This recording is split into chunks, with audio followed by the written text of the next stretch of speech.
Hello and welcome to another episode of the DJ Criterion Collection. Before I go into the next one, I want to do a few little, I want to address some little errata on some previous episodes. When I talked about spine number 11, the Seventh Seal, I didn't know who the juggler actor was, and his name was Yoff. I think that was what was confusing because the squire was named Yons, but he was named Yoff. And then finally, with The Silence of the Lambs, I got the year wrong because actually on the DVD packaging, they got the year wrong. They said it was 1990, but actually, by all accounts, this was a film made in 1991. It was actually released in February 1991. So it was never released in in that year. So now that we got that out of the way, we go into Spine 30, M, directed by Fritz Lang, 1931. Now, as you may notice, I've done a couple of episodes in quick succession, but given that the last episode was The Silence of the Lambs, I thought, maybe I should just do one more because they're so similar, and M. As I mentioned in Silence of the Lambs, it can be viewed as a genre-defining film, but M is definitely the genre-defining film. Basically, all crime thrillers, including Silence of the Lambs, including, I would say, although Hitch is, The Man Who Knew Too Much also came out, his first iteration of it. Not obviously he remade it in 1956, but his first go at it in 1930, same year actually. I consider him to be on the level.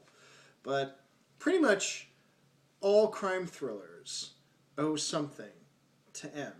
And when you watch it, it becomes abundantly clear that there's just so many elements in that film that was reused in other films. And it's not to say that the films that come after it are, I don't think of them as rip-offs, or I've said this in earlier cases. I don't like using terms like rip-offs or hacks often. I know it's a very popular thing to do on the internet. Just as soon as there's any kind of similarity, as soon as you can draw any kind of connection between one work or another, then it's immediately branded as, oh, that's not original. Oh, you just stole that from this. Oh, you just copied it. I get very, very wary of that. It's not to say that there isn't such a thing as plagiarism, or there isn't such a thing as being a hack with a film. But I think, my take is that, yes, there's going to be elements. The nature of certain things, it's going to lend itself to reusing the same elements over and over again. Like when you make a crime thriller, typically your goal is to solve the case. Find the murderers, stop a future murder from happening, and so you go every which way to do it. So you follow leads, which often lead to dead ends. You go all these things. That's just the nature of telling a story. The question is always, what do you add to it? What is it that you're adding to that familiar story? And if it's a worthy addition, if it's a compelling addition, then you've contributed something. But if it's just merely rehashing, like, oh, I'm just going to do this because it works, then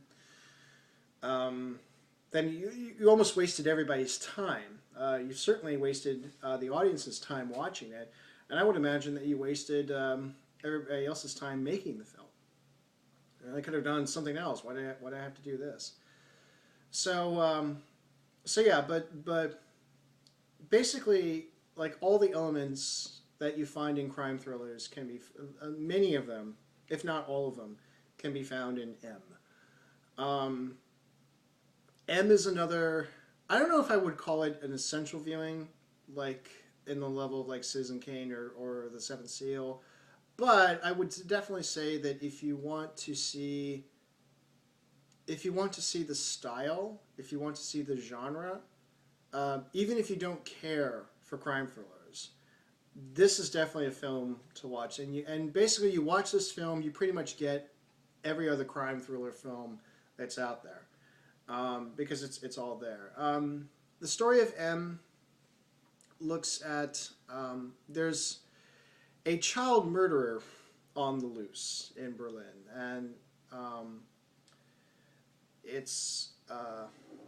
it puts the city on edge with finding it.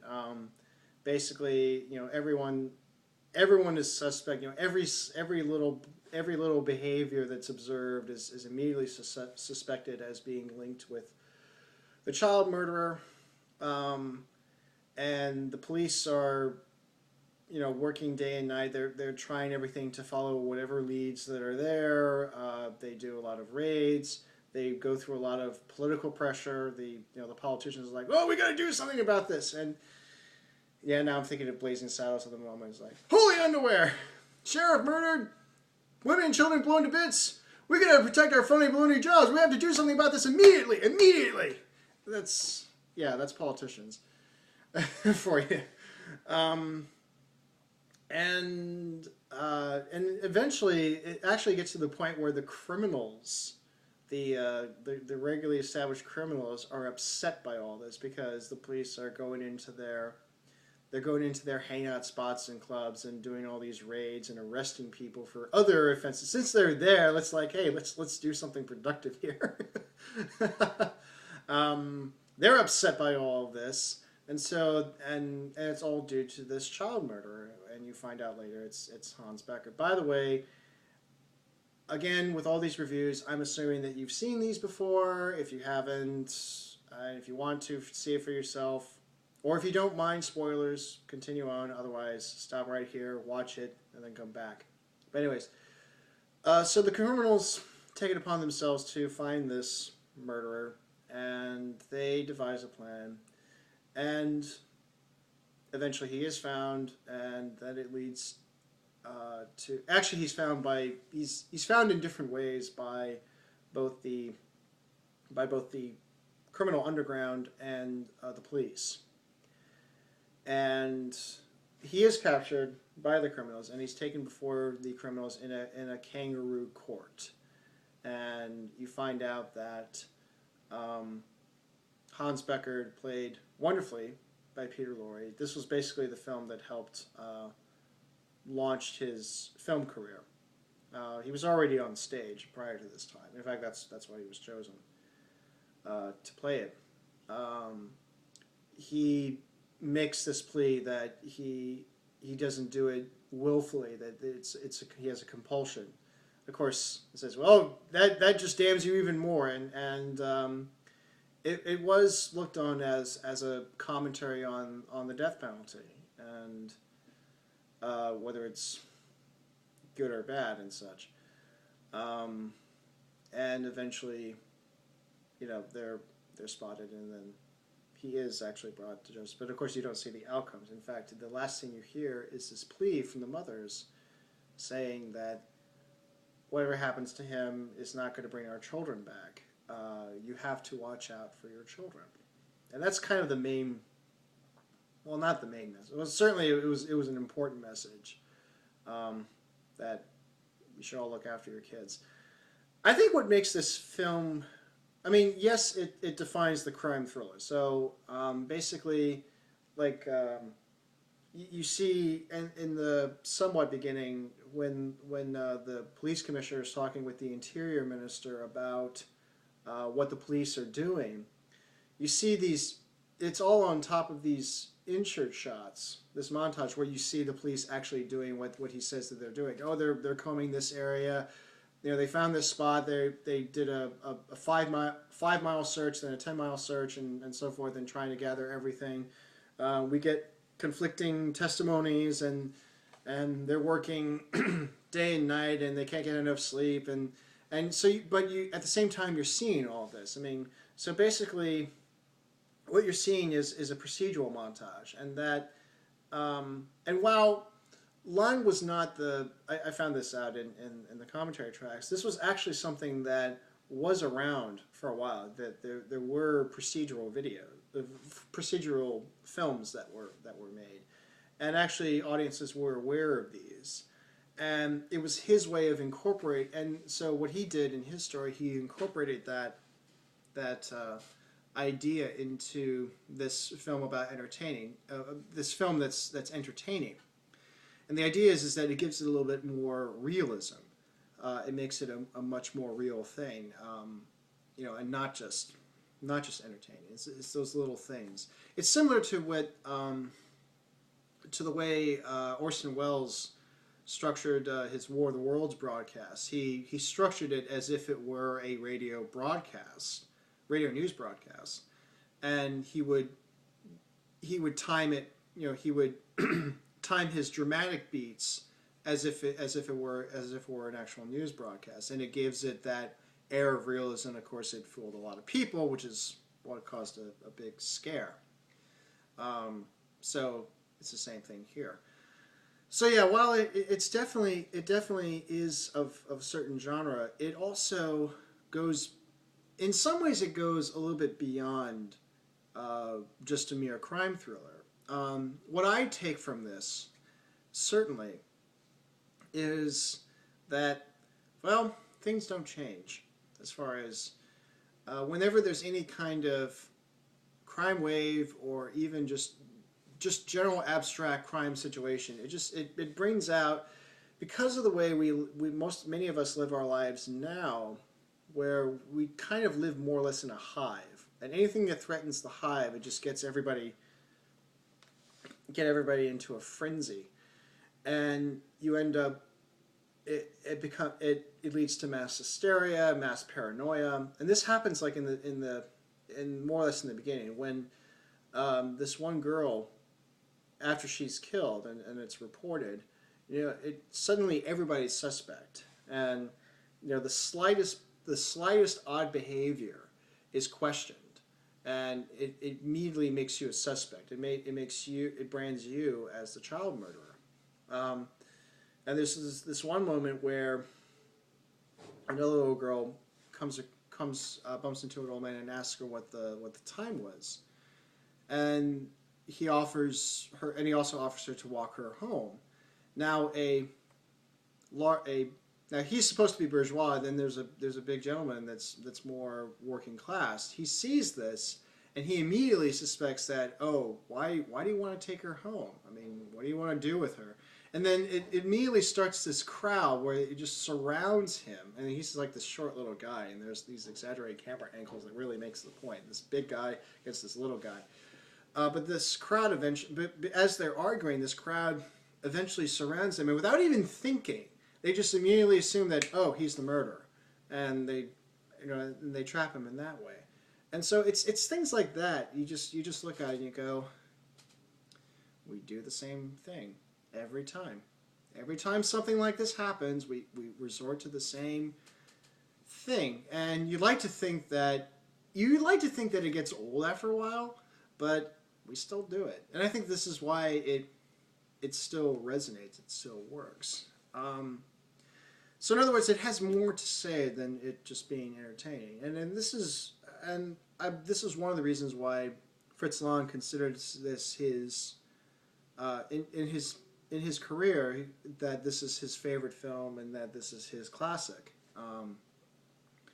Which is interesting because when it was made, this was also his first sound film. And initially he was not a big fan of using sound. For starters, he got his start in the silent era. And in fact, he made one of the pinnacles of silent cinema, which was Metropolis. And so it's like, all right, you're doing this sound thing, what are you going to do? But in spite of his objections, he was able to do some things with sound, and he understood that sound is just another dimension to a film. I mean, obviously, a film is a series of images that give the illusion of movement. But what sound does is that it gives another dimension. It adds another parallel. And Lang, I think, as he was working on it, he understood this. And when you watch it, you find that he is experimenting with sound. Like there are portions when it's completely silent, and I think that silence adds something to it. It brings out emotion.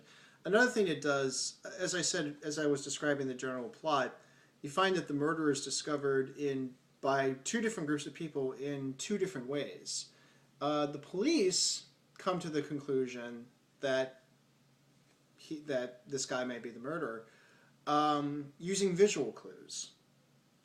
There was basically something that was observed. It reminded him of something that was found in another report, and so they were able to connect the two together, and then were able to just basically by the visuals conclude that they're the murderer. But the way that the criminals know who he is, and they did. And by the way, their plan was just to get the beggars to basically be their lackey spies, just their eyes and ears, to just basically report anything suspicious, anything that goes on. It needs to be addressed. And one of these, and there was interestingly enough, there was a blind man selling balloons, and he had earlier sold a balloon to Elsie Buckman before she was murdered, and Hans Beckert is by her, and he is whistling in the Hall of the Mountain King from Grieg's Peer Gynt suite, or Peer Gynt.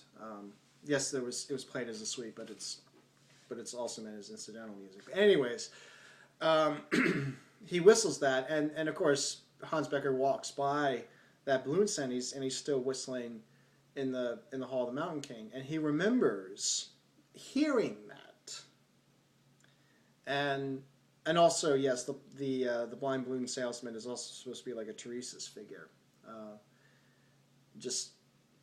I hope he doesn't have any tits, but that's at any rate. But so in other words, the discovery is made through sound, and in fact, it's in the timeline of events that is the earliest discovery that was made. So it was made through sound as opposed to visuals. And again, this was coming from someone who was a proven master of cinema when it was silent, and now I think this asserts him as a master even when it's sound. So yeah, that's so it's a great example of that. It's also a great example of that transition from purely silent into sound, and sound gives you another dimension. It certainly makes the characters more alive. I mean, it's one of those things, and just thinking about it now, I'm wondering how this would look. I don't think it would work as a silent film. I don't think it would work purely as a silent film. Because something that last week I sat through The Birth of a Nation. And the thing that I mean, apart from the obvious that it's dripping with racism, but the other problem I had with it was that the story, and consequently its characters, were very flat. There was nothing really that compelling about them. It's not to say that it wasn't emotional. I mean, it definitely was, but I felt like it was more emotional in that it was pushing buttons. You know, you see you see a woman terrified, and so you immediately feel that. So it's more of a reaction to something rather than something that engages you and pulls you in.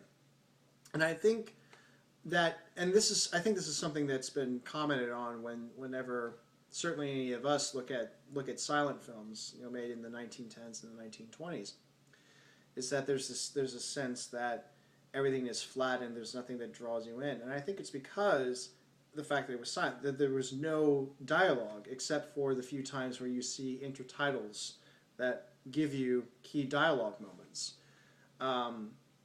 You know, and that's it. But whereas sound, you're able to get into the story and get into the characters more. It draws you in more. So I think that, and so so with M, I think I'm not to say I don't want to say that it wouldn't have worked, but I think it would have been. I think it would have been a.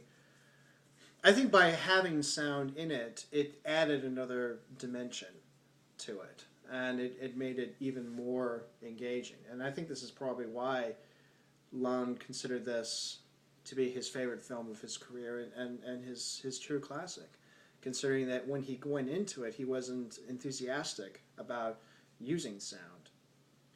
So, but yeah, it's you know it's well, like I said, it's a the film as a whole. It's a genre. It's the genre defining, or dare I say, the example of crime thrillers. Basically, if you want to see a crime thriller, if you only want to see one, watch M. And but also does more, and it's not just a crime thriller. It's a nice social commentary that's still very relevant. Certainly today, with everything that's going on in the world and elsewhere, and it's also a great example of creative and playful filmmaking. It shows that technological innovations in the medium are not necessarily a bad thing. And what I said about sound could be extended into other things. I mean, there were initial objections when color became more prevalent. But again, I say that color is just an option. There have been plenty of films that have been made after the introduction of color that were made in black and white, and I think it was made for the better. I think it was one of those films that needed to be shown in black and white as opposed to color.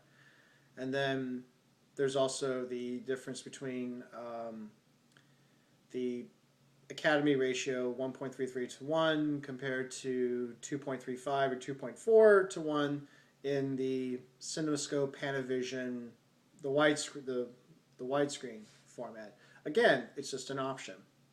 And we're seeing this now with 3D. Now, personally, I'm not the biggest fan of 3D, but I've also begun to see where it can work well and where it's kind of stupid. I think interestingly enough, 3D works best when the shots are still. You think that it will work best when things are moving, but I find that it works best when it's still, because it makes it a more immersive experience where you really get into the world and in the space. But again, it's just an option. My thing is that I don't like forcing an option. Like, it has to be this way, and for no other reason that, and certainly for no other reason that, oh, it's just marketable. I mean, there should be some justifications for doing what you do artistically. So the point of all this is that.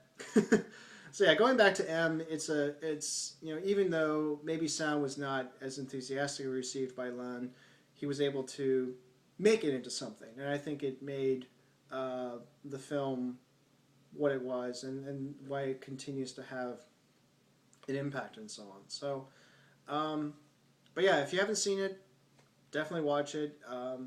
If you like crime thrillers, it's certainly there. Even if you don't like crime thrillers, you can say that you watched this, and then you can say, I don't have to see another crime thriller film again because I've seen M.